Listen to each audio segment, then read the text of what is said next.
What's going on, everybody? Woohoo! All right, welcome to the Watchtower. I think I got everything working properly. I certainly hope so. But yeah, welcome to the Watchtower podcast, episode 78. 78. Evil is in fashion, and my oh my, is that the truth right now? Yeah, this is going to be a heavy episode. This is going to be a heavy episode tonight. Yeah. So I even put it in the Telegram channel before the show, letting everybody know. The main focus I'm going to be doing an extensive deep dive on what is going on with the pedophilia and the human and child trafficking and stuff like this. Usually, it's a rarity. Every once in a while, I'll do an extensive deep dive. I go heavy into things and report on stuff like that. Usually, I'm just going through many different topics, making sure everybody knows what's going on. But tonight, I felt tonight was this is a good subject to go heavy on, to get deep into. So we're going to be doing that. So it's going to be a heavy episode tonight as far as the subject matter that we're going to be talking about. So, and with that, I do want to put out there, I don't know how well, YouTube is going to take this. I don't know how well they're going to take the subject and what we're going to be talking about. So with that, if you guys can, if you haven't already, make sure that you're on my Rumble channel. I need 100 subscribers on there in order to live stream. So if YouTube does come after me for this episode, make sure you're on my Rumble so I can hopefully do a live stream if they decide to ding my channel. Like I said, I just don't know how they're going to take this subject. So I just want to put that out there. So make sure you follow my Rumble if you can. Also, make sure you like, share, subscribe, all that jazz on this video, this podcast, and everything else. Make sure you're on there if you can. And, of course, make sure you follow me on Telegram and Odyssey as well.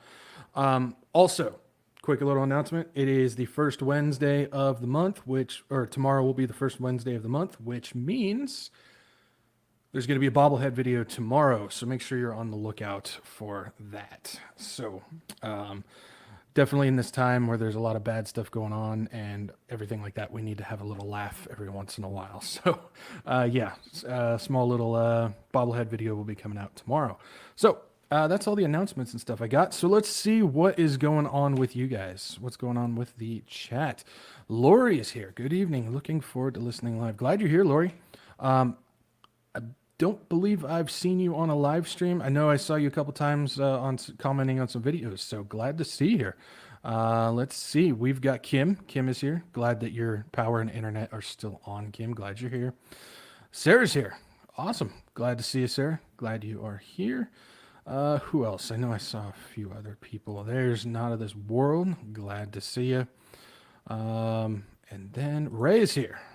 Hey, Ray. Greetings from Texas. Glad you're here. Looks like Lisa's here as well. So I'm glad to see you guys.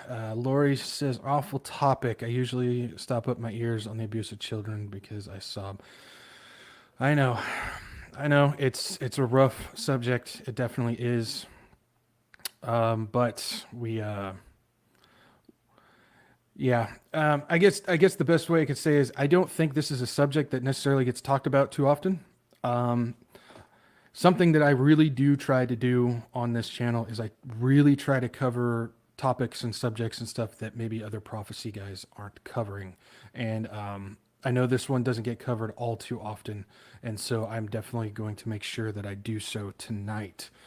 Even though it is a very, very rough subject, I understand it's heavy, but we definitely need to know what is going on out there for sure. We definitely need to know what's going on.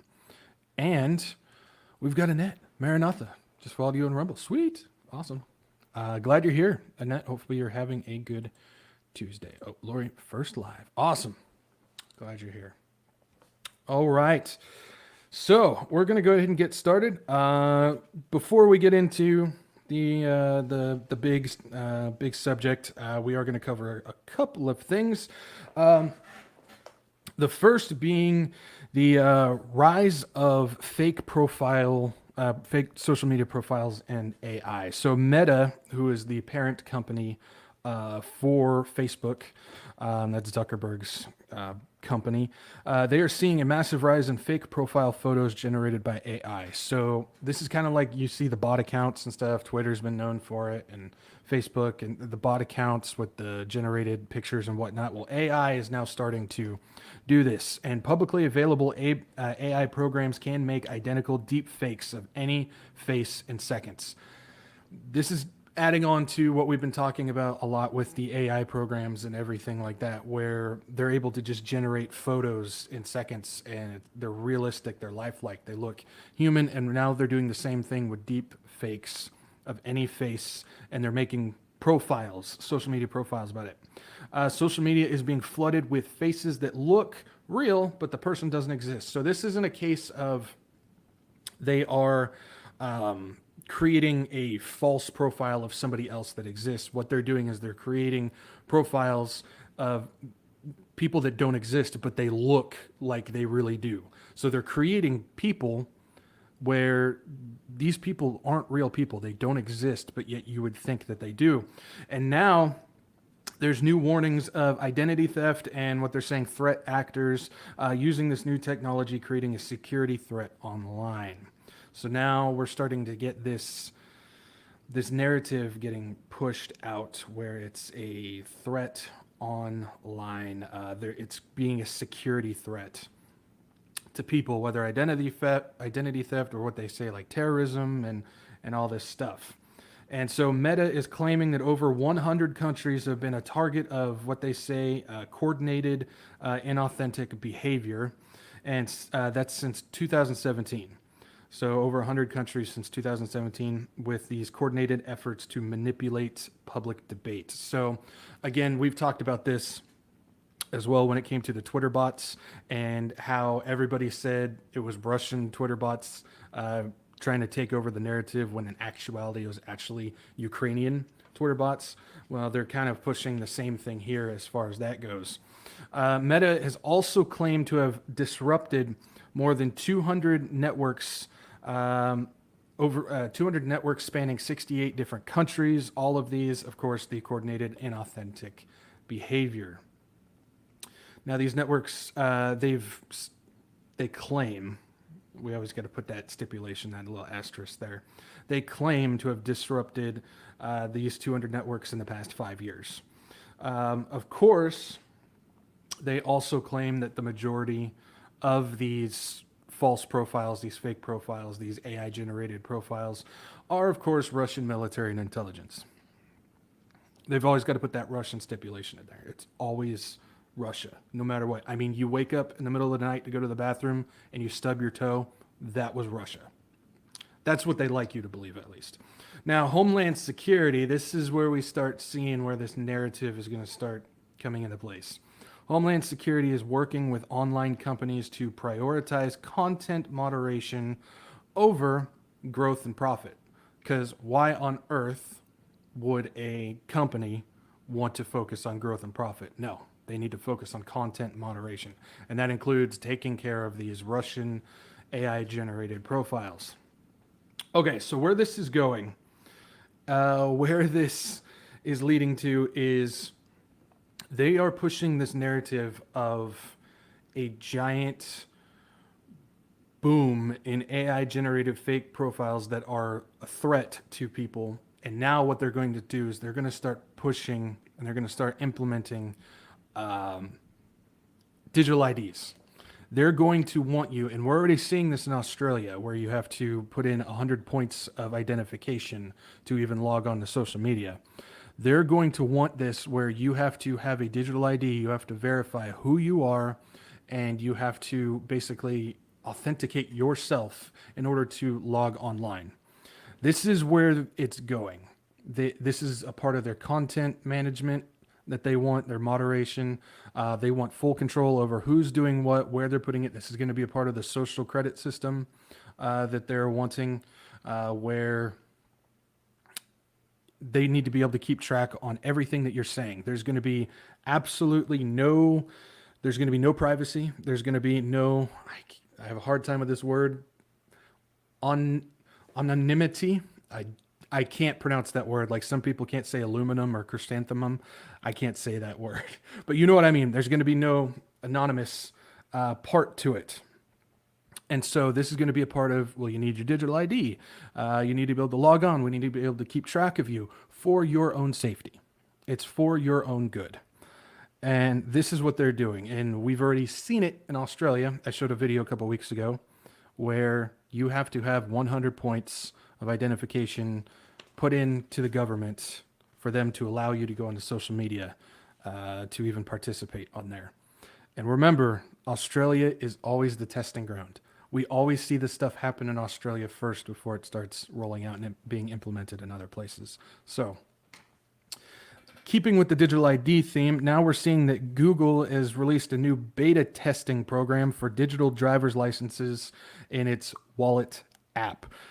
We've seen there's other states out there that are working on digital driver's licenses and all that stuff. Well, Google is getting involved with this, and now they are beta testing their own digital driver's license that you put in your digital wallet. Here we go. This stuff that we've been talking about for the couple years where we keep saying it's coming, it's coming, it's coming. Well, it's here, it's here, it's here. The feature is available on the Apple Wallet, of course, which allows states implementing these digital driver's licenses like Maryland. Oh my gosh. Like Maryland. Oh, I hope that's not how I'm going to be talking for the whole night. But they're allowing these digital driver's licenses, like the state of Maryland, to be used instead of a physical driver's license. How it works is you take a picture of the front and back of your driver's license, and then you submit a short video of your face. So it's not just a picture, it's a short video. And basically, it's facial recognition. They're asking you to do a facial recognition scan, and then you submit that application to the state, and then they will either deny or approve your digital driver's license. And it's all with the convenience of your phone. That's always the ticket. That is always the key, guys. They are going to kill people with convenience. They want people to get involved because it's convenient, it's easy. And so we are seeing those steps being taken now. So that's what's going on kind of with that stuff.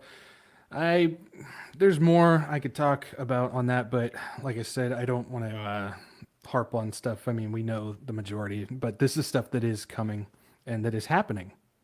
I keep saying is coming, but this is stuff that is actually happening. So, okay, let's see here. I think I saw a couple of other people log on here. I want to make sure I get you guys in here.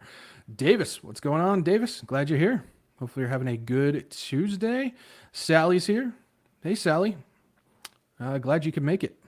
Glad you're here. Glad you guys could be here. Let's see. Okay. Just want to make sure I get you guys in here. Okay. Let's see. Oh, hold on. What did I do? Nothing. Okay. I think we're good. Oh, and we got another one. Born for this. Glad you're here. Man, I love that picture. Palm tree, man. Glad you're here. Hopefully you're having a good Tuesday. Okay, so let's talk about this. Somehow I missed this, and I'm sorry, but we definitely need to talk about it. I don't know if other people have talked about it in the past, but I want to make sure everybody knows. Let's see. Chattanooga, Tennessee. Chattanooga, Tennessee has agreed to adopt the WEF's Smart City technology roadmap. They have accepted to be a pioneer city for the WEF's Smart City roadmap. They are the second U.S. city to join this. They joined San Jose, California. So both Chattanooga, Tennessee and San Jose have agreed to be this roadmap. We talked about a couple months ago how even these red states, everybody thinks are safe because we know Tennessee is a part of those red states. Um, they're even implementing these smart city technologies. They're even accepting it. Even places like Florida and Texas and Tennessee and places like that where we think it's a bastion of conservative, but they're even implementing this stuff, and so much so that Chattanooga is getting on board of being a pioneer city for it. Along with the pioneering of the roadmap for the smart city technology for U.S. cities, they also agree, this is where it gets bad. They also agreed to implement laws, procedures, and regulations designed by the WEF themselves that come along with the data and technology. So, if you want to be a pioneer city, if you want to help develop a roadmap for this, then you have to accept their laws and their procedures and their regulations on top of it. So it's kind of like they're basically blackmailing the city into conforming into their rules and agenda. Are we really surprised by this? No, not really, at least on my end. Basically, this is removing all local power and input. So your local government, the people, they have absolutely no voice in this. The hands that control, basically, this hands control over to the elite group of the WEF. This is going to allow them to basically just overrule any type of law and order of that city, and it removes all privacy of the city because, as we know, with smart technology, it's all about tracking, watching, listening you. So it's going to remove all privacy. So all power and all privacy are going to be removed from the city, from the people, and it's all going to be put into the hands of the elite group, the WEF. The official launch, and this is where I said I was behind on this, the official launch took place on November 7th and 8th of last year via a broadcast by, and I'm not kidding you, by the Smart City Expo World Congress. That's right, the Smart City Expo World Congress. You want your one world government that Revelation tells us? World Congress. There's your one world government. This is what has been being put on. We've talked about how these smart cities, the smart technology, is going to be a part of this one world government, and they literally just called it the Smart City Expo World Congress. There it is. If you're curious what countries are a part of this, the United States, the Netherlands, Spain, UK, India, Colombia, Brazil, Argentina, South Korea, the UAE, South Africa, Turkey, Japan, Uganda, Germany, Portugal, Philippines, Australia, Mexico, Canada, Italy, and Russia. For those who were wondering whether Russia's involved with all this stuff, we know Russia was a part of the WEF, the cybersecurity thing that they were doing. Cyber Polygon. We know Russia not only was involved with it, but a couple of companies were helped putting that on. So we know that. Also, Moscow, one of the cities in Russia that decided to be accepted to be a pioneer city for this WEF smart city is Moscow. And so Russia's a part of that. And then we also know there's a video of Klaus Schwab that says Putin is a young global leader. So anybody who has questions about Russia being a part of all this stuff, I'm not going to say yes or no. I'm just laying out all the information for you. So multiple cities in all of those countries have agreed to be pioneer cities, and that was last year. So that's what's going on as far as that goes. With that, of course, with smart cities, we know that involves the Internet of Things technology. The Internet of Things technology reaches everywhere, and we've talked about how it's in your smart TVs, your smartphones, your smart appliances, and that includes even your Roomba AI vacuum. Yeah, that little robot vacuum that goes around on its own. It's a part of the Internet of Things technology.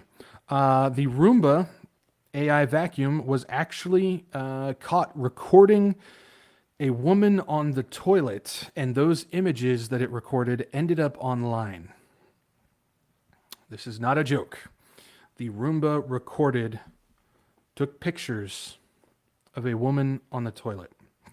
The Roomba J7 took images that were sent to Scale AI, which is a company that contracts out workers all over the world to label audio, image, and video to help develop the AI. So what they do is all these AI machines that go around taking pictures and audio and recording videos and whatnot, it gets sent to this company, and then they go in and they label this stuff like plant or chair or bed or something like that, so the AI can learn what these things are. Other images also include things like a toddler that was playing with the robot, several dogs, and other people, and images of houses all over the world. So it wasn't just this one house. It wasn't just a one-off picture type of thing. It was everywhere. That's what these robots are. That is the Internet of Things technology. That is always the stuff that I talk about. iRobot, which they're the company that creates the Roomba, of course, was recently acquired by Amazon. So don't be surprised if you got Alexa going on in your Roomba soon. Yeah, if you didn't realize that, Alexa is nothing but spyware that you bought. And of course, it's about convenience. They're going to kill you with convenience. It's always listening, I'm telling you. So that is what's going on. That is what's going on with that. Okay. One last thing. Yeah. Okay. So one last thing. So also taking a trip back to last year. This was just announced, or this information just came out now, so it's not like I was behind on this, I promise. But back in 2021, the infrastructure bill that was passed and that Biden signed also included a forced safety device, quote unquote, for all new cars starting in 2026. This quote unquote safety device is a kill switch that would allow government, police, and car makers to shut your car off remotely. This will give them power to literally shut your car off wherever you're at, and they can do it remotely from the comfort of their own home. This was in that infrastructure bill. These mandatory devices will passively monitor the driver and will notify authorities if preventative measures, and they continue to say like drunk driving or something like that, if they believe that they will contact the police or government if the preventative measures need to be in place, like deadening your car, like shutting off your car. I'm having a really hard time getting the words out. I apologize. But yeah, so this is basically passive. So it's going to be 24/7, 365 monitoring. You can't turn it off. So it's a part of the Internet of Things. Again, it's always going to be tracking. It's always going to be tracing. It's always going to be following your car's every single move, and it will allow them to just go in and shut your car off. So my question on this is, if that's the key, I wonder if you try to leave your 15-minute city, if they'll cut your car off. They'll shut your car off. I wonder if you try to cross that border, because we know that's the plan, where they're only going to give you so many times that you can go across the border. I wonder if that's the plan where if you hit a sensor going across and they don't want you leaving your 15-minute city, they can just turn your car off and you're dead in the water. So that's my question. It's not really a question. We know what they're going to use this stuff for. We know what they plan on using this stuff for. And this is full control, guys. This is absolutely full control of what they want. This is part of the smart city. This is part of the one world government. This is part of the Internet of Technology, or the Internet of Things technology. This is all of that. So that just came out recently about what was in that infrastructure bill. It's amazing how a year later we're still figuring out what is in that thing. That's what happens when they load those bills with pork. That's what they call it. It's the all the words and stuff that means nothing. It's worthless. And so when you get these, 10,000, 20,000 page bills, this is what happens. They definitely keep this stuff hidden in there. So Not good. Not good there. Okay. Did I just miss something? Yes, I did. Okay. So that's all I got on that stuff as far as the technology goes and everything like that. So definitely stuff that we need to be aware of. Definitely stuff we need to keep in mind about what is going on. I know the past couple of weeks or the past month, we've been focusing heavily on technology stuff, but I mean, that's really just the news that's been coming out lately is so much as far as the tech goes. But that's some more small stuff that may have flown under the radar as we talk about all the technology and everything going on. So, okay, so with that, we're going to go ahead and move on over to what is going on with natural events because we always keep an eye on what's going on natural events, quakes, fires, floods, tornadoes, all that stuff. It's not what is it? Global warming. It's God's warning. We know that these natural events are going to be a part of the birth pains of the times that we're in, these end times. As far as the quakes go, not a lot really shaking around the earth. We had a couple of weeks there where it was really rocking, but it's kind of settled down a little bit. The biggest this past week was a 6.0 quake in Isangel, Vanuatu. 5.6 quake in Yingbaza, I don't know, China. A 5.4 quake in Rio del California. 5.4 quake in Hayapura, Indonesia, and then a 5.4 quake in Panguna, Papua New Guinea. So again, not a whole lot going on there. The big one was, I would say, a 5.4 quake in Rio del California because that marks the second California quake of relatively large size. And as we know, there has been predictions and warnings that the big one, that's what it's called. They're calling it the big one, is coming for California. So I don't know. Maybe that's something that triggers when the rapture happens, because they predict that the big one could, they're not saying it will, but it could send part of California into the ocean. So maybe that'll happen when the rapture happens. Who knows? Because we do know that there's going to be some quake action happening when that rapture does happen. As far as volcanoes, we're still at 40, just like last week. So as of last Sunday or this past Sunday, 40 volcanoes erupting. 6 in North America, 6 in South America, 2 in Europe, 3 in Antarctica, 3 in Africa, 13 in Asia, and 7 in Oceania. So nothing too big right there. Okay, so we do have some floods going on.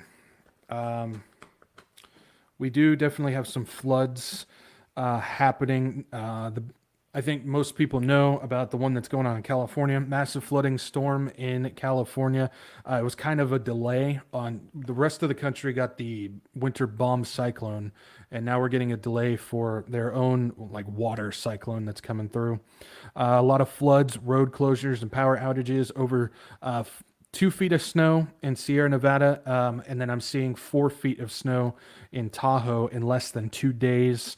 About 5 inches of rain in San Francisco. Stockton had collections of water of over 1 foot that was blocking roads. There's been several ski resorts that had to shut down their lifts due to flooding and high-speed winds. It's unsafe. Several highways, spots and highways had to shut down on Highway 70, 49, and 50 due to flooding. Sacramento was hit with 5 inches of rain as well, and then they're supposed to. This storm is supposed to hit again pretty nasty for the next 48 hours. So we've got that going on there. Plus, there's massive flooding from ex-tropical cyclone Ellie in Australia that is now isolating towns where the flooding has gotten so bad that there's actual whole towns that are cut off from all of the rest of society because of all the flooding around there. That ex-tropical cyclone Ellie is basically maintaining its strength and it's making its way in the north. And then another one, we've got massive flooding in the Philippines as well that has killed at least 51 people, still counting. 46,000 people so far have been displaced. That hit over Christmas, and they're still dealing with it. Something else that we need to know about as far as this flooding, specifically Australia and Philippines, because they got it.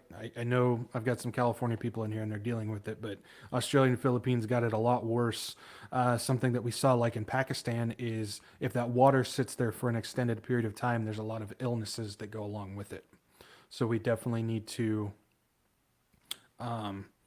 keep some prayer going for those so the illness doesn't take over in that area. So that's all I got for natural events, guys. That is all I got. I'm not a weatherman, so if I get some stuff wrong, I apologize, but it gives you an idea of what is going on. So let's see here.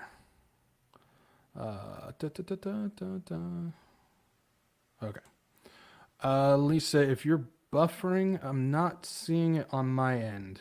So if you're buffering, you might need to refresh. Need to refresh. So, okay, guys, here we go. This is the big stuff. This is the big stuff I want to talk about. I believe I left myself enough time to talk about this. Before going into it, of course, I do want to put this on warning for the subject matter that we're going to be talking about. This is heavy stuff. This is disturbing stuff. We are going to be talking about the pedophilia and the human and child trafficking and all of that stuff. So I do want to put a warning on that. I know people are thinking, dude, you're a Christian podcast and you're putting a warning.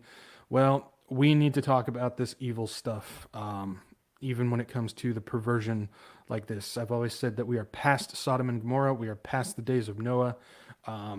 And the stuff that I've seen, and of course, it's just the tip of the iceberg as far as this stuff goes. Yeah, I definitely believe that we are way past that stuff. So, of course, like I said, I'm putting the warning up front. This is stuff that we need to know. We need to talk about. We need to understand what is going on. We can't live in ignorance. We can't hide from this stuff, especially when it comes to the hard subjects. We can talk about all the technology stuff happen all day long, but we really need to understand what is going on with this. So, first thing before we start this off, I want to go back, take a trip to 2021, where Prince Charles was at the COP26 meeting, and he talked about the speech. And it's the speech everybody knows for the fact of he made reference to who we believe to be the Antichrist who's going to step in. But I don't want to talk about that specific part. What I want to talk about comes after that. So before we go any further, take a listen to what he had to say at COP26. Together, we are working to drive trillions of dollars in support of transition across 10 of the most emitting and polluting industries. They include energy, agriculture, transportation, health systems, and fashion. The reality of today's global supply chains means that industry transition will affect every country and every producer in the world. There is absolutely no doubt in my mind that the private sector is ready to play its part and to work with governments to find a way forward. All right. So I wanted to play that specific part because he specifically talks about 10 industries. Now, I do understand that there's a lot of people that hold the belief, and I'm not saying they're wrong. This is my opinion, but I know there's people out there that they hold the belief and they talk about how the 10 kings that Daniel talks about, the 10 kings that he talks about, are going to be land sectors. They're going to be in control of 10 land sectors. Well, if you look at this speech, this is the same one that he talked about the Antichrist. He talks about 10, specifically 10 industries. And then he goes on to expand those industries basically can control the entire world. Now, I'm under the belief that the 10 kings will be 10 industry leaders, not 10 land sector leaders. And so that's where my belief comes in. That's where my stance is. I think the 10 kings will be 10 industry sectors. Now, he mentioned 5. And where I raised my eyebrow, where I was confused when I first heard that, was fashion. He mentioned fashion industry being one of them.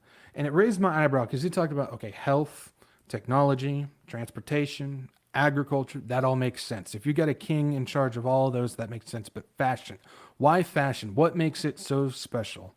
Well, I think we've got our answer because when we look at what we just talked about for a couple of weeks with Balenciaga, however you want to pronounce it, I think it's starting to make sense because the fashion industry is their trafficking industry.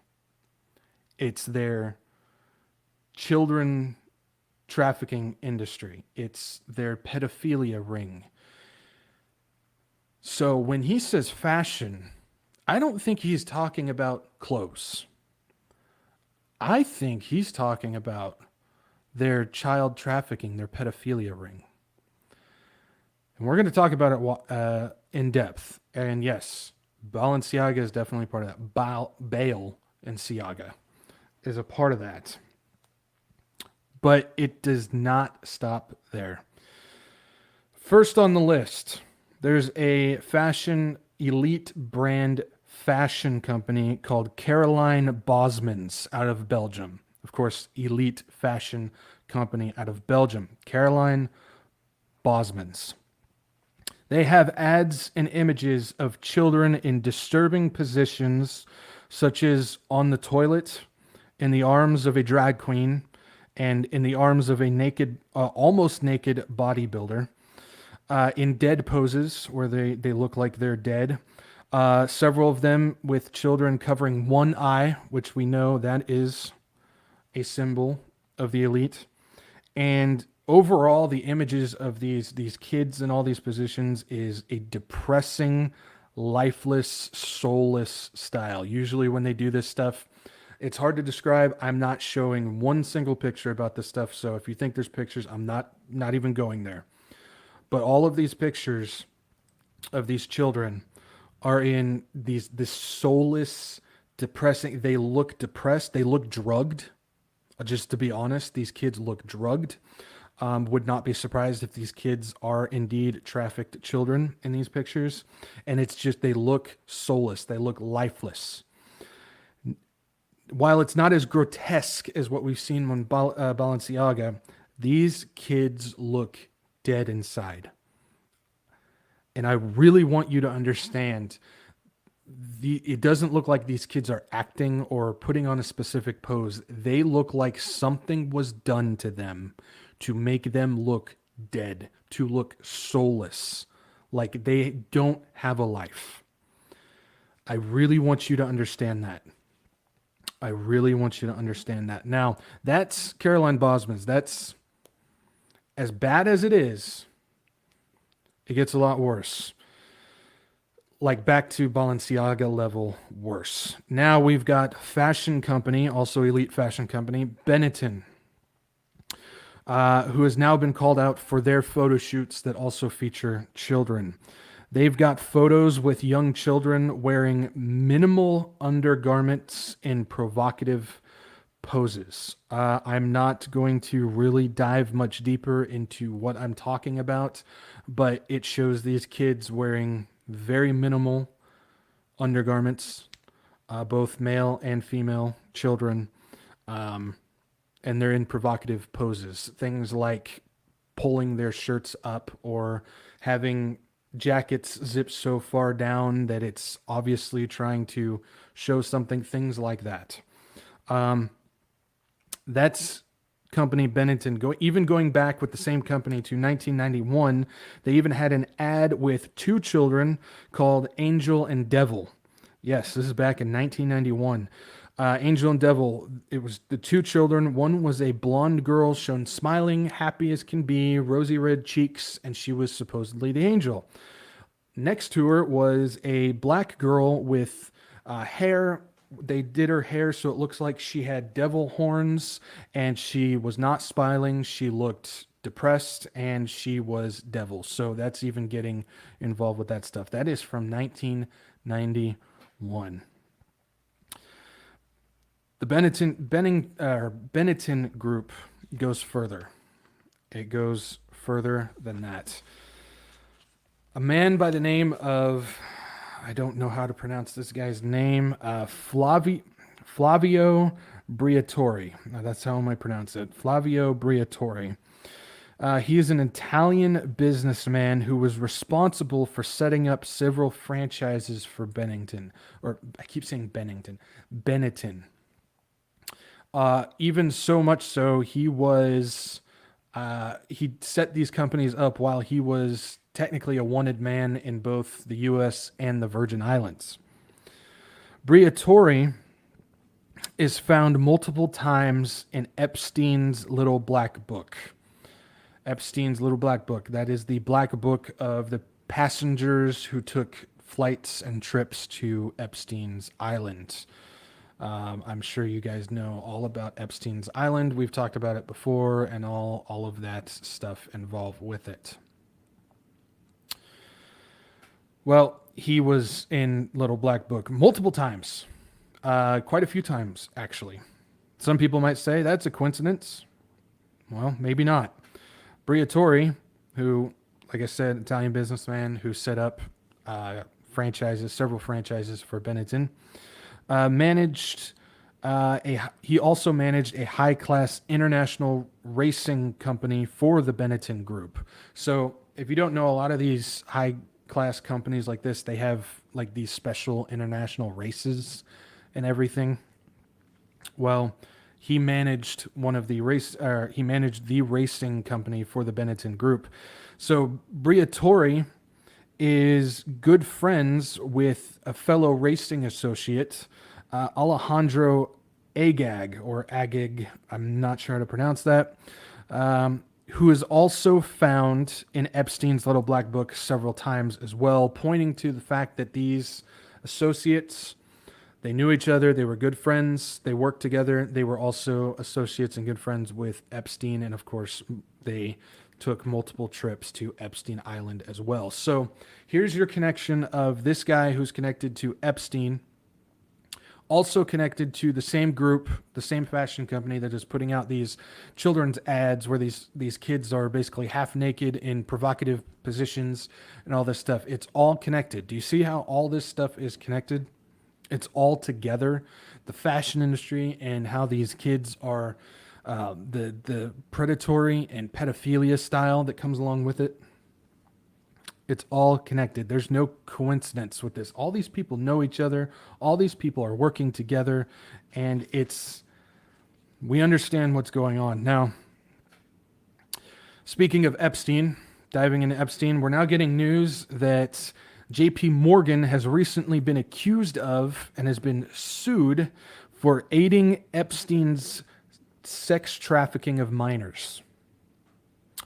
JP Morgan Chase, the bank, has now been accused of aiding Epstein's sex trafficking of minors and was sued. Virgin Islands Attorney General Denise George sued the financial giant, saying that JP Morgan knowingly provided and assisted in ways for recruiters and victims to be paid. So, of course, when it comes to, payment for all of the travel and the accommodation, as well as the children and everything, you have to be able to pay these people. Well, how do you do that without getting caught? How do you do that without getting an investigation on you? Well, you have somebody on the dole. You have somebody, a part of your group, doing it with you. And JP Morgan apparently was caught doing so. JP Morgan would receive lump sum wealth via their new high-class clientele. So basically, the deal that they had going is if JP Morgan would do the money, do the transactions and the money between Epstein and the clientele, Epstein was basically bringing in all those clients to basically make JP Morgan money. So it was all a giant scheme between the two. They were working together. Well, that was 3 days ago. 3 days after that suit was filed, 3 days after the lawsuit was filed by Attorney General Denise George, she was then fired by Virgin Islands Governor Albert A. Bryan Jr., and the lawsuit was dropped.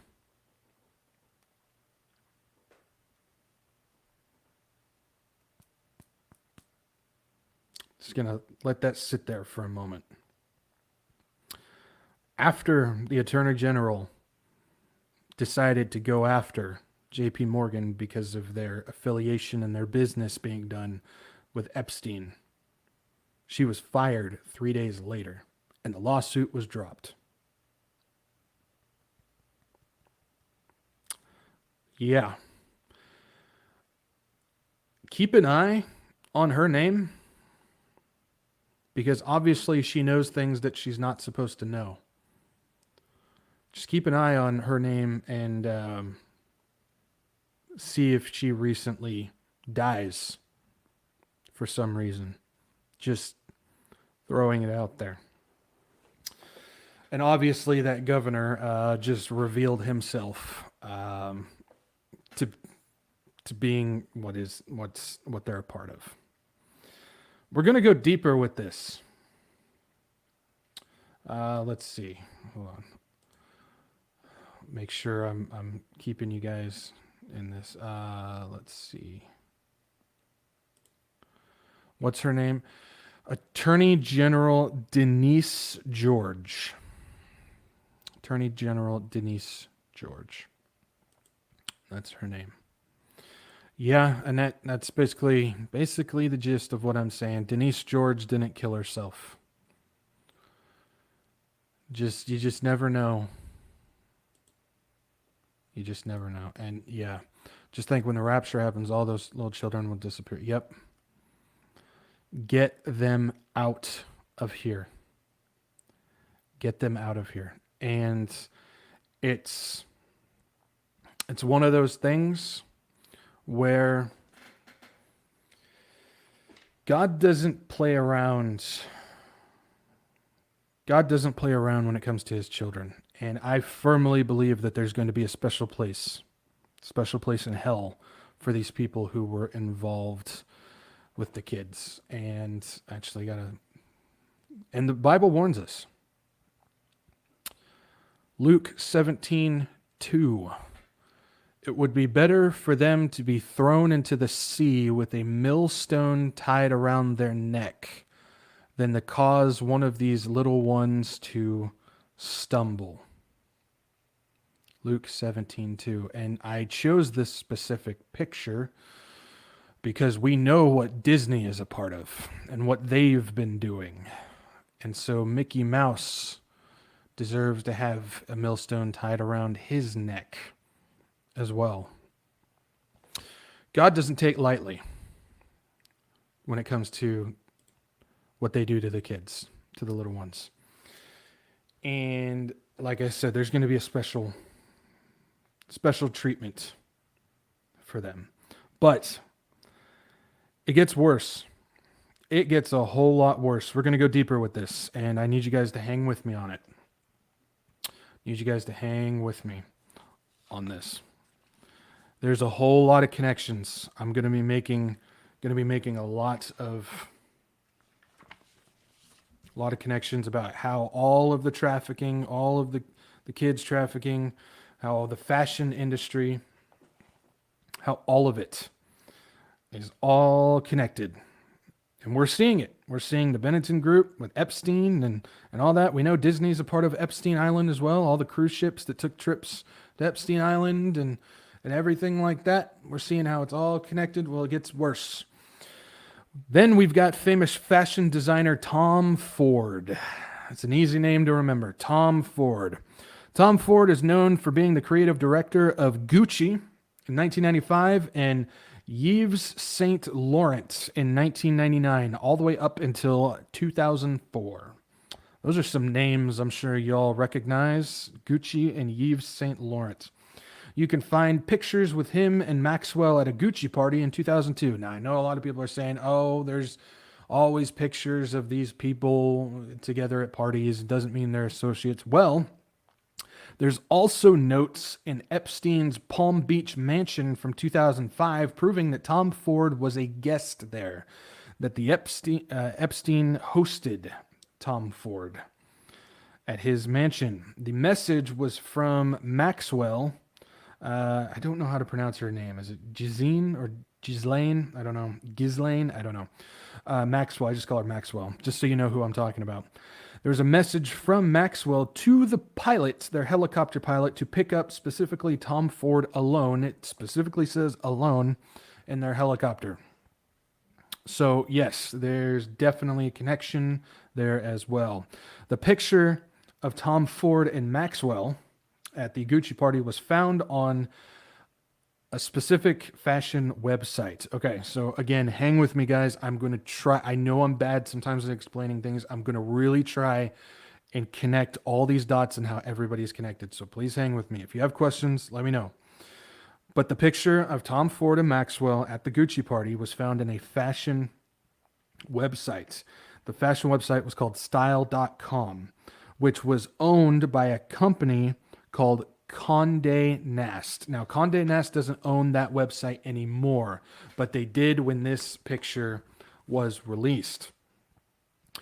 This is relevant for this next part. Condé Nast owns quite a few other brands.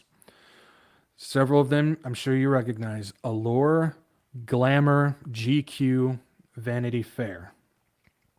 They also own, and I really want you to pay attention to these companies: Vogue, Teen Vogue, Vogue Business, and Vogue Global Network. So this Condé Nast company owns all of Vogue. And this is the same company that had the picture of Tom Ford and Maxwell. Okay, so hang with me here. Keep Vogue in mind. If you don't remember, Vogue did a photo shoot last year on Zelensky and his wife. I just remembered I was supposed to have those pictures that I could show you, but I don't. But you can search for them. Just do a Google search. You will find a just Vogue shoot with Zelensky. During this supposed war where Ukraine was just decimated and didn't know what they were going to do, and Zelensky was panicking and all this stuff, they had time to stop in the middle of it. And Vogue went to Ukraine and did a photo shoot with Zelensky and his wife. So there's the Vogue connection between all of this. Stick with me. Okay, so we've got Vogue, we've got Zelensky, we got this stuff. Remember, we talked about it 2 weeks ago? I think it was 2 weeks ago. But we just talked about the connection with Zelensky, the creative director of Balenciaga Demna, United 24, and that fundraising that they were doing for displaced people, displaced children, and Balenciaga themselves. There's a giant connection. We talked about how the Zelensky, Demna, Balenciaga, United 24, we talked about how that is a part of the trafficking, the child trafficking. We know that that's what's going on with this. And so Vogue has now been a part of it, and Vogue is now connected to Epstein and what's going on there. Not to mention, you now throw in the JP Morgan connection along with Tom Ford, and they're all connected to Epstein, all connected to child trafficking, all connected to everything as far as that goes. You guys following along? Do you guys see how everything is all being connected here? How everybody knows everybody, everybody's a part of all this stuff. Well, we're going deeper. Coming out of Ukraine, we've got another fashion company called Gorsad Kiev, and it's not the original spelling Kiev of Kiev. No, it's Gorsad, Gorsad, Kiev, Kyiv, and it's coming straight out of Ukraine. This is the one that is absolutely disgusting, and this is Balenciaga level disgusting. This company has children and teenagers.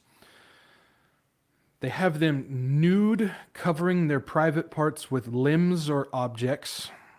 I mean, unlike Benetton and stuff where they still had clothes on, these kids and these teenagers are actually nude, but they're covering themselves with their limbs or specific objects.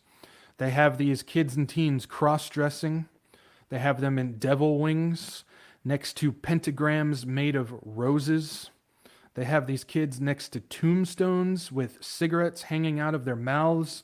They have pictures of these kids and teenagers with toy guns in their mouths.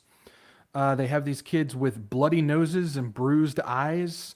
They even had one of a kid that had 666 painted on his forehead. They have ones with kids and teenagers where their heads are covered by plastic bags. They even had one where there was a girl that was wrapped in a full plastic bag. She was all the way in the whole bag. They also have a picture of a kid or a teenager pretending to have her head severed and it laid between the legs of a man. They also have a picture of kids mouth kissing animals.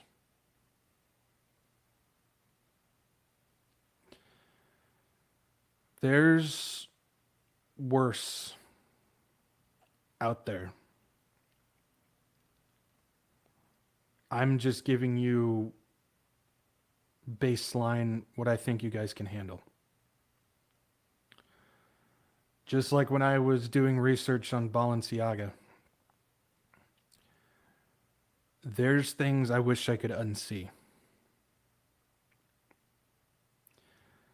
And yeah, this is stuff that they posted on Instagram, on their website, on all these places. And it's just out there. They've removed a lot of them. I know there's a company, I think it was Gorsad, where they had a specific website that they put an age gate on now where you have to be 21 to even enter because of sexual themes, and it's kids.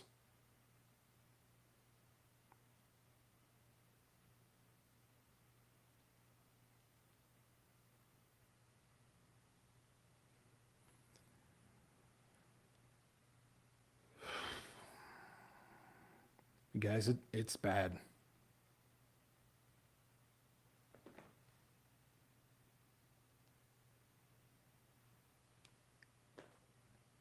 It's bad. And this is the tip of the iceberg.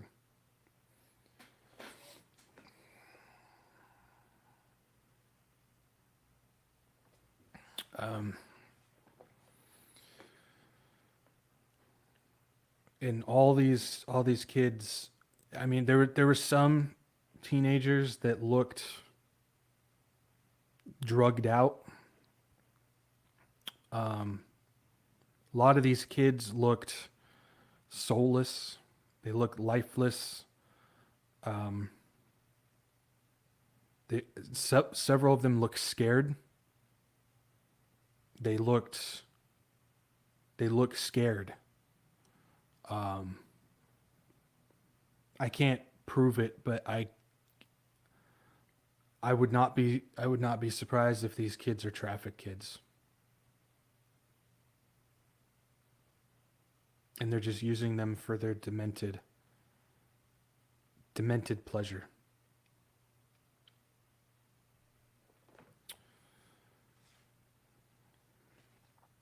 There's more.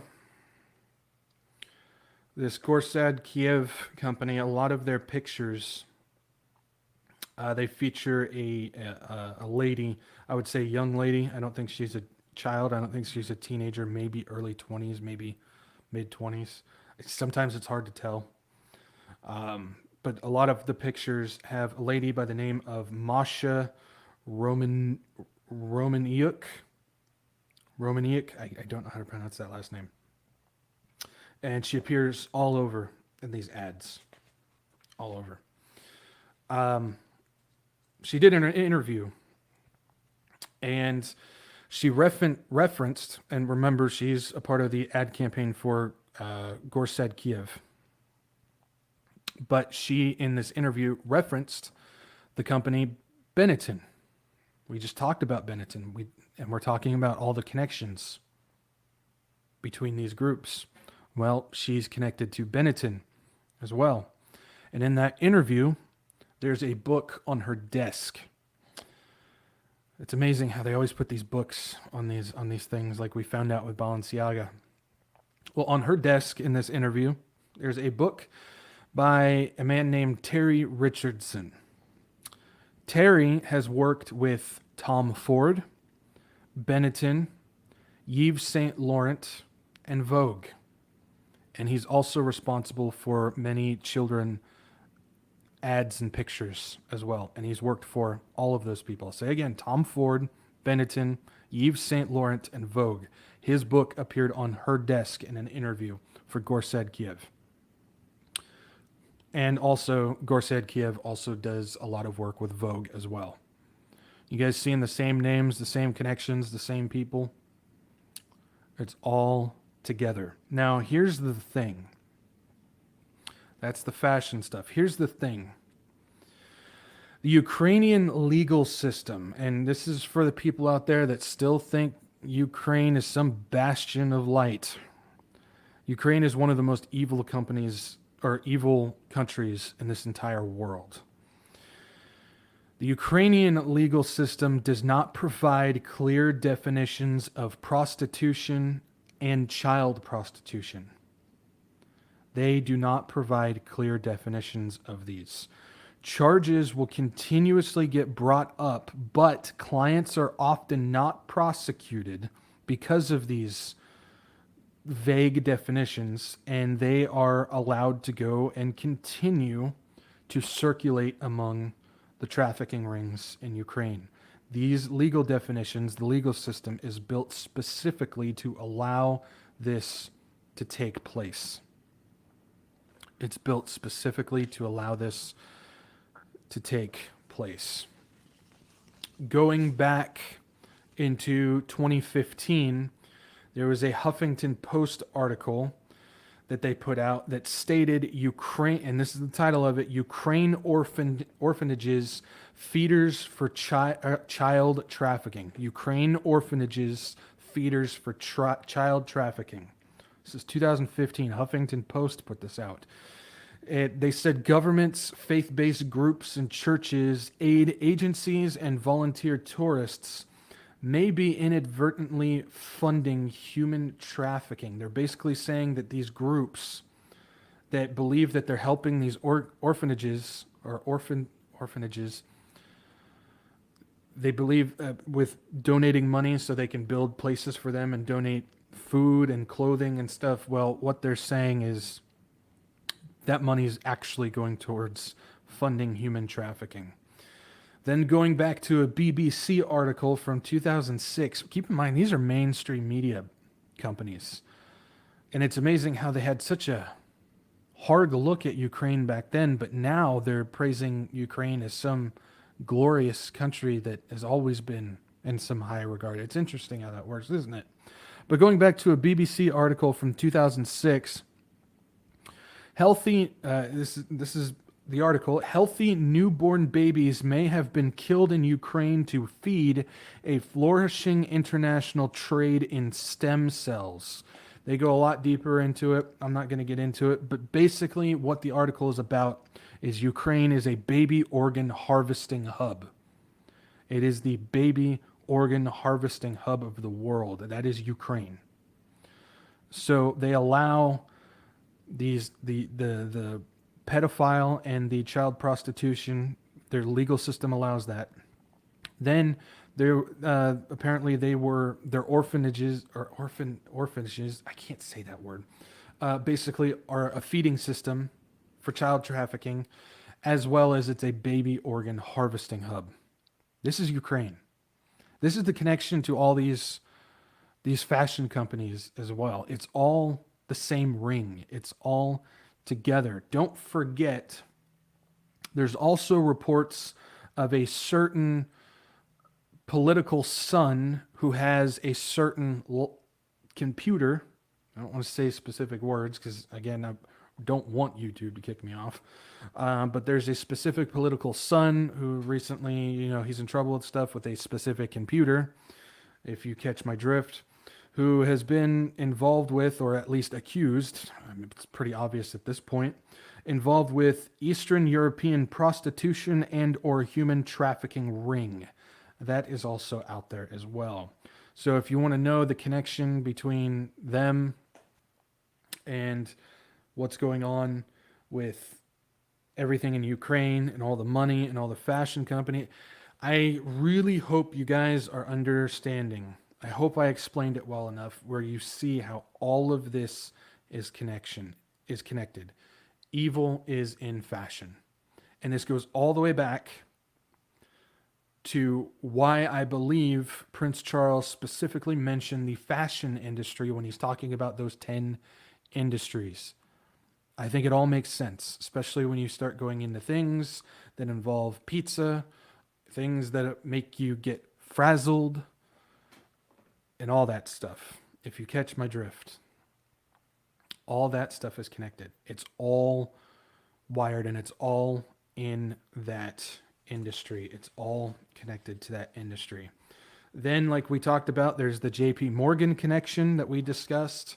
Now we've got this Scotland police are now rebranding pedophiles as minor attracted people, or MAPS for short. It's their way of normalizing pedophilia. That's real. Scotland police are now rebranding pedophile to minor attracted people. Then we've got a new trend that is emerging. It's not widely popular yet, but you're going to start seeing it, I guarantee you. A new trend also emerging called trans age. This is a new movement for adults to now identify as the age of children, basically ushering in the plea of allowing pedophilia. This is where it comes in, where you've got adults that are now saying, no, I'm age 10, and then they start doing things with a child. Well, what do you think the legal system is going to do when that's caught? Well, they identify as a child, so we're going to let it happen. This is a part of normalizing pedophilia and allowing it to continue. Getting even deeper, I told you guys I went into this. I was not holding back. Getting even deeper, we even see a connection with the pedophilia ring with Sam Bankman-Fried and the FTX stuff.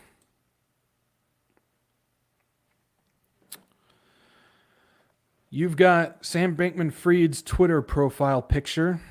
You can see at the bottom left there. If you look at his shirt, it's basically wearing the girl lover pedophilia symbol. Then if you look at his, what he called his girlfriend's company where all the money was getting funneled to, and I'm not going to dig into all the financial stuff, but if you know anything about what's going on with that, you know she was a part of Alameda Research. Well, their symbol looks a whole lot like the boy lover pedophilia symbol. Those aren't just random fringe symbols. Those are legitimate, real symbols that get used for this stuff. It looks awfully close to me. So even connected to that, I really, really hope that you guys understand how connected the pedophilia ring, the sex trafficking ring, the child trafficking ring is all connected to finance, JP Morgan, FTX, Alameda. It's all connected to fashion industry. We just went through how all these brands and all these people and creative directors, how it's connected to Ukraine and how all of that money is getting used to funnel child trafficking, and Zelensky is a part of it. And it's not just like a United States thing. We see what's going on in Scotland. We see what's happening in the UK with this stuff, the trans age movement that's now coming out. We know it's connected to a certain political son. It's all connected, and it makes sense to why Prince Charles would specifically mention fashion, a part of his industry. And again, I believe that the 10 kings will be 10 industry kings, because you can control people in the world a whole lot easier if you control all the industries rather than if you try to control them via land. I think it just makes a whole lot more sense, especially when you have people like Musk, who can be the tech guy. I'm not saying it could be somebody else, but right now it looks like Musk can be him. Maybe Gates has something. We know he's getting involved with agriculture, like not just in the United States, but all over the world. He could be a part of that. Jeff Bezos, maybe. I mean, there's people out there that could be a part of this. And if their fashion industry means this, makes sense. That's what I've got on the fashion and child trafficking stuff, guys. Hopefully I explained everything well. If you still don't understand, maybe when we're done, you can go back and rewatch, get an idea. The stuff's out there. I don't recommend finding these ads and these pictures. I really don't. But yeah, it's all connected. So yeah, that's what's going on with that. Now, moving on from that, but sticking with the theme of Zelensky and Ukraine, if we get back to Zelensky, we know that there's obvious money laundering that is happening. Well, Zelensky has announced that he will be joining the WEF, the World Economic Forum Davos meeting in January to meet with and sign a financial deal with BlackRock to rebuild Ukraine. So Zelensky is going to be at the WEF Davos meeting in January, and he's going to be signing a financial deal with BlackRock. As we know, BlackRock, Larry Fink, all wrapped up in the WEF. Larry Fink is on the board of the WEF. Now, remember, last week I played a video called Ukraine 2030 that the vice prime minister and leader of Ukraine technology or something like that, digital something in Ukraine, I can't remember his exact title, he posted it. And that video, we were wondering how on earth are they going to do that, because it sounds like Ukraine is supposed to be the hub for this smart city technology. If you don't remember, this is the at the end of the thing. Digital for freedom. Ukraine is supposed to be 100% online, paperless, cashless, digital government, artificial intelligence in courts. We know AI is going to be running the court system. China's already doing that. Digital education, e-health, digital customs, 5G, all this stuff. This is going to be the new Ukraine. How on earth are they going to do that? Well, it makes a whole lot of sense when you see the money laundering that is happening on top of now this deal that they're going to be signing with the WEF company BlackRock. Makes a whole lot more sense to how they can build that new hub of this. The two, Zelensky and Larry Fink, signed a memorandum in November for this deal after discussing private and public investments for Ukraine in September. So this is something that they've been working on for a while, that they've been working to get done. So I think it makes a lot more sense now where all that money is going to be going towards, what they're going to be using it for, and this connection makes a whole lot more sense.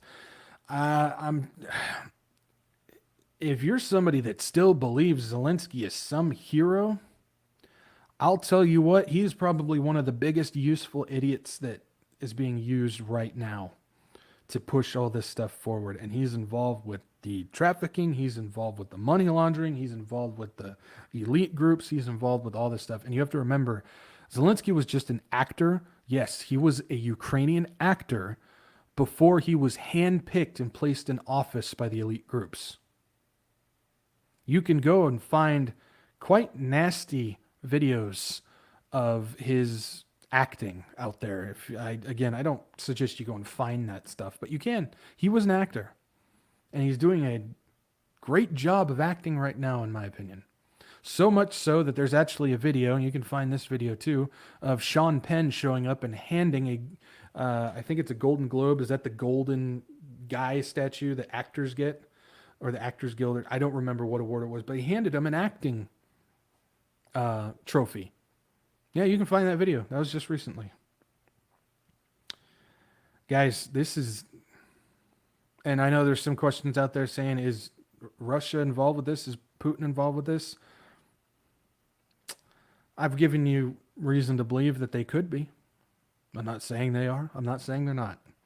But I've given you some information that says they could be a part of this, and this could all be one giant plan. It would make sense as to why Russia hasn't just gone in and absolutely pummeled Ukraine yet either. Because if they wanted to, they could have Ukraine very quickly. It just makes you wonder why they haven't done so. So there's some things to think as far as that goes. So, all right. I've got one last thing to talk about. I think I got enough time. Yeah, got about 10 minutes. Got one last thing to talk about. It's not very often. I mean, this is a rarity that I ever do anything like this. Normally, I just do, the news and what's going on with that stuff. But every once in a while, I don't like the term. I don't know what else to call it, but I have some words or a message. I don't like that term because that makes it seem like I'm a pastor or a preacher. I am not. I don't claim to be. I never will claim that title because I'm not. I'm just a dude on the internet with a Bible. But sometimes I like to have some of my own words as far as a specific subject or something. And after I put out my recent chosen clip video, I got a lot of backlash. This has nothing to do with backlash. I don't want sympathy. I don't want any of that stuff. Just has nothing to do with that. But I got a lot of backlash. I was expecting it. And the comments that I received, I was expecting those types of comments as well. And I'm going to address those. Before I even do so, I was thinking, how would I go about this? How do I want to do this? Because I could just go straight up, assault mode and just start defending myself, or I could start going after specific comments and, putting my finger. That's going to do no good. I have no interest in doing that. So I actually thought, what would JD Farag do? And I specifically thought of JD Farag because, one, the dude is a highly respected pastor. He's extremely intelligent. He is well regarded by many other pastors and prophecy watchers and teachers out there. But he comes under fire a lot because he's also one of those people that tackles subjects that people don't necessarily like hearing about. But how he responds, if he responds at all, how he responds is in the most loving and Christian way that I have ever seen somebody respond to these things before.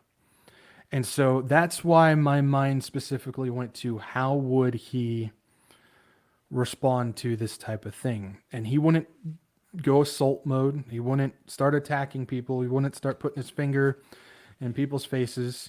He would use it as a way to get a specific message across. And again, I'm not a pastor or preacher, just some guy on the internet with a Bible. But I like to throw out my message of why I specifically talk about these things like, one, the chosen, and things like Bethel and Hillsong and Elevation, and these groups and these tools that I believe, 100% believe, are tools that Satan is using for the one world religion. So I received different comments on the video, on that chosen clip video. And I'm just going to put this in there. If you guys go and check out those comments, don't try and attack or defend me or anything like that. If you want to engage in a conversation with those people, go for it. I'm not going to tell you how to live your life on that. But if you feel the need, you need to go and defend or something, don't worry about that. Don't even try. because that's going to do nothing. That's just going to cause more harm than good. So I just want to throw that in there. But I received comments on that video about, and just in general, about how what I was saying was a hoax, which doesn't make sense because I had the receipts. I literally put up the comments on screen, but saying it was a hoax, or some people were saying that his account was hacked, or it was his team that was posting as him and it wasn't actually Dallas Jenkins, or they hacked his account. Many people said that it was satire. I need to lighten up. It was a joke. I need to relax. Some people said I took it too seriously, that I'm a religious zealot. And then there was some, this is actually my favorite. Somebody said that I was trying to capitalize on the Chosen's popularity, like try to gain, credits or up my subscriber count because it's a popular subject.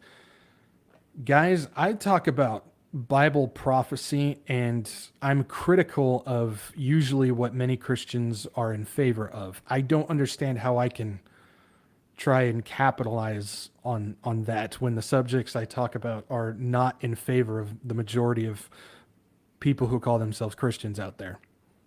So again, that's my favorite. I don't understand that one, but okay. Those were that stuff. But the majority of the comments, and this is where I want to focus, the majority of the comments were, however, about those people choosing to take the good with the bad. It's about taking the good things, picking and choosing the good out of the bad. When it comes to the gospel, when it comes to Jesus Christ, the one true Jesus, which is He's the Jesus of the gospel, we do not compromise. We don't compromise. We stand for the truth.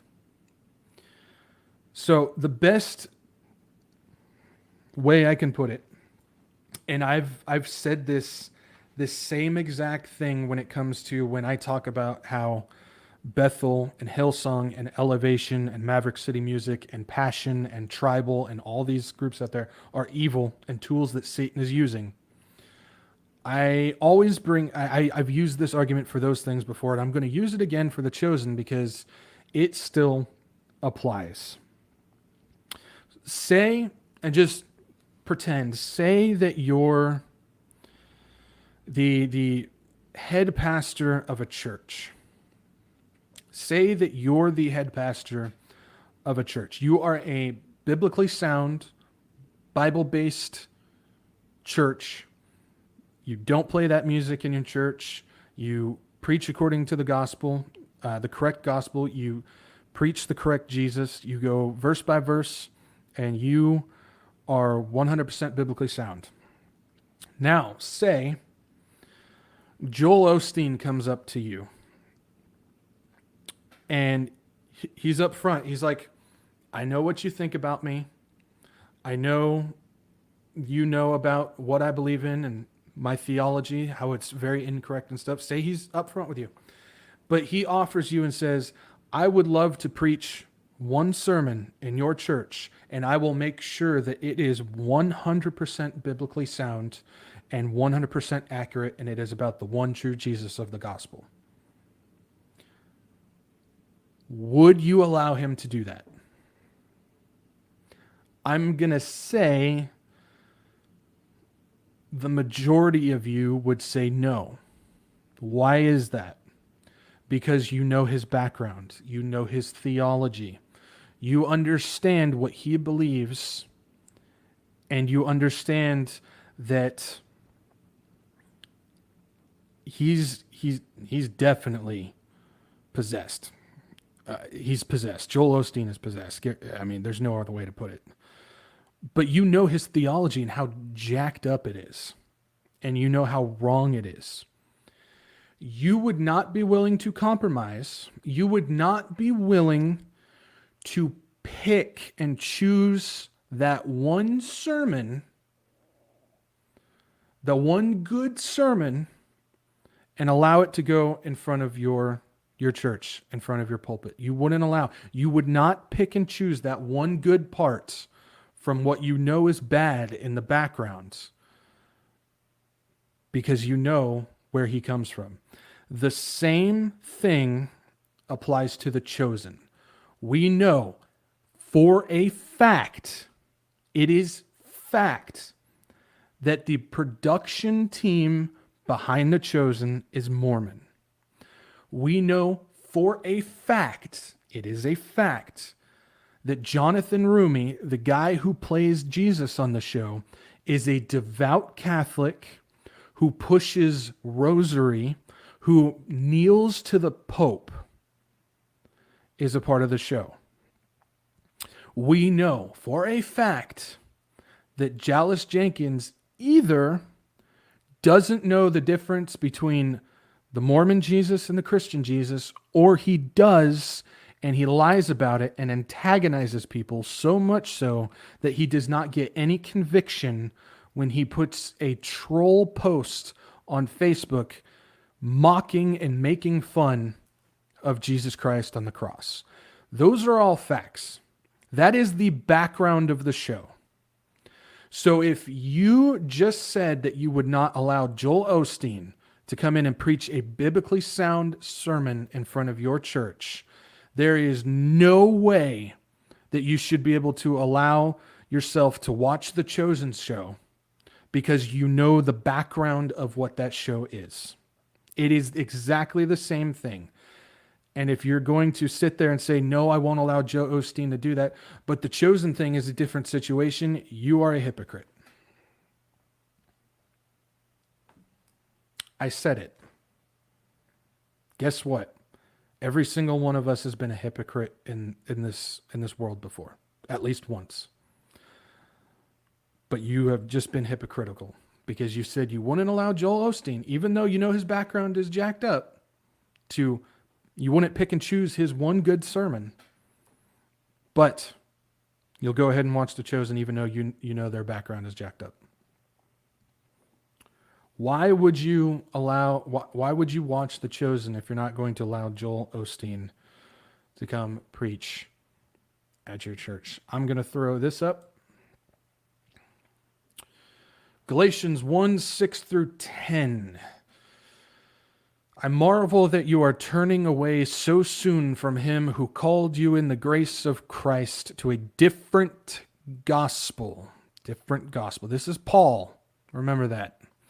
Which is not another, but there are some who trouble you and want to pervert the gospel of Christ. Pervert the gospel of Christ. We'll get back to that. But even if we or an angel from heaven preach any other gospel to you than what we have preached to you, let him be accursed. And Paul goes and says it again. As we have said before, so now I say again, if anyone preaches any other gospel to you than what you have received, let him be accursed. For do I now persuade men or God? Or do I seek to please men? For if I still pleased men, I would not be a bond servant of Christ. Which is verse 7, which is not another, but there are some who trouble you and want to pervert the gospel of Christ. You know what Mormonism is? It's a perversion of the gospel of Christ.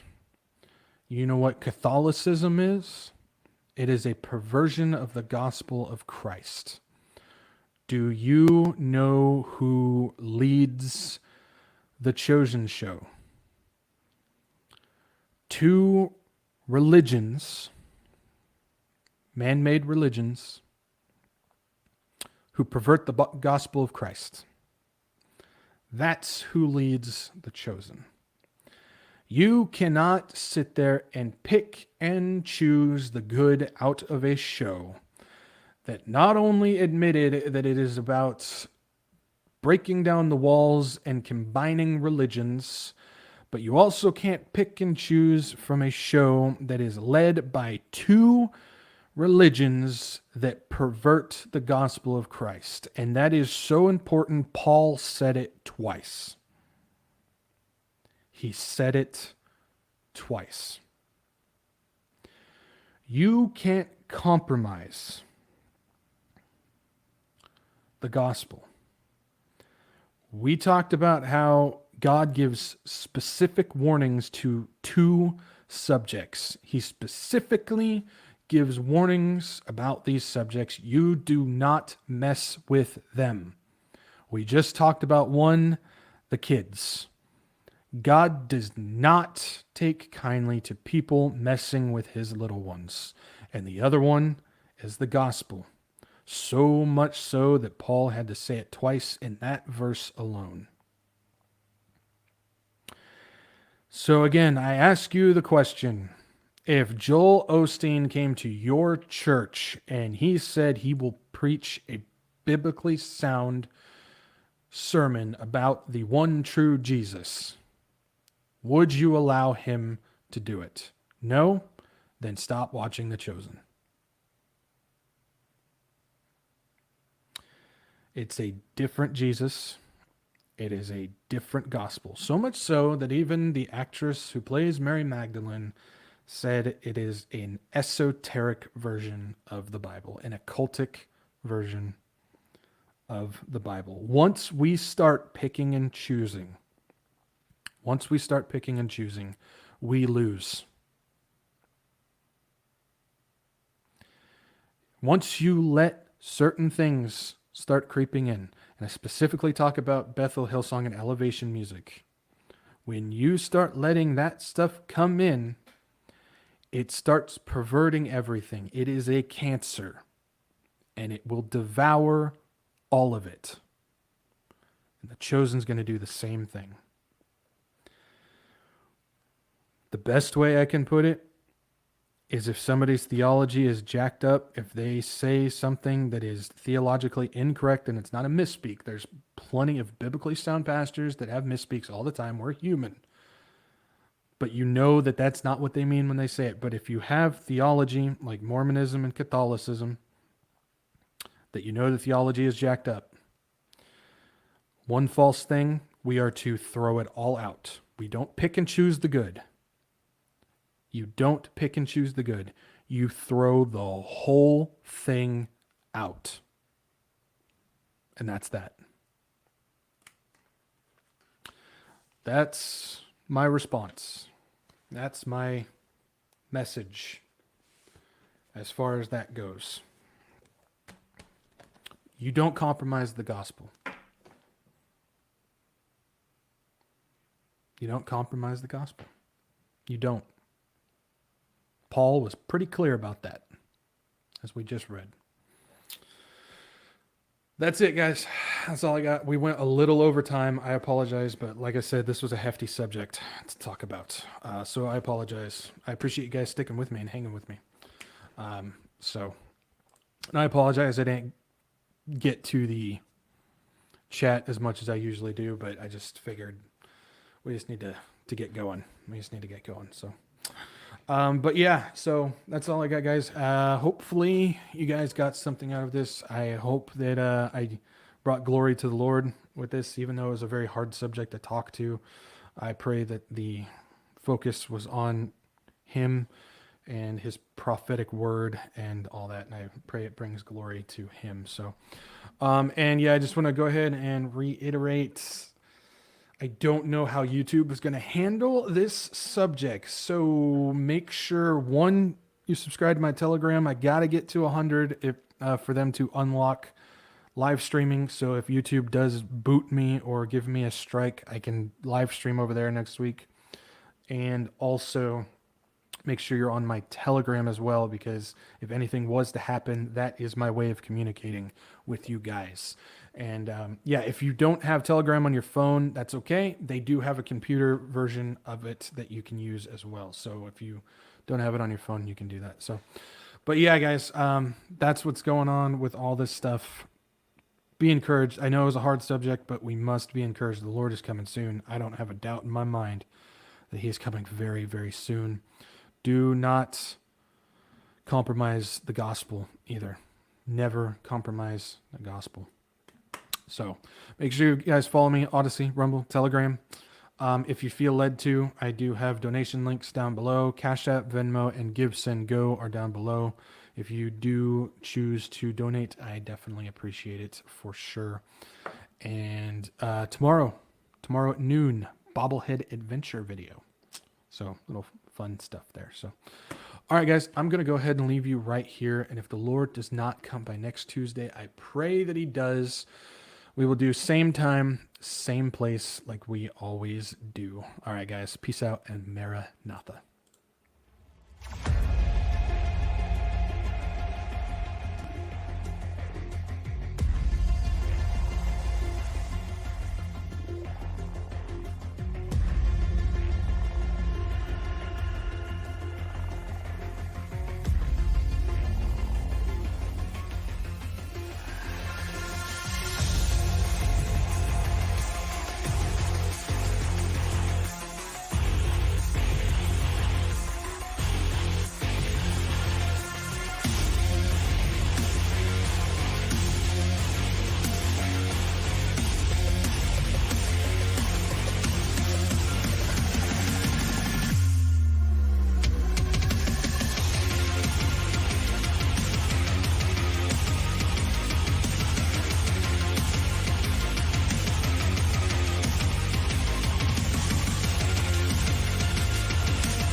You're still here?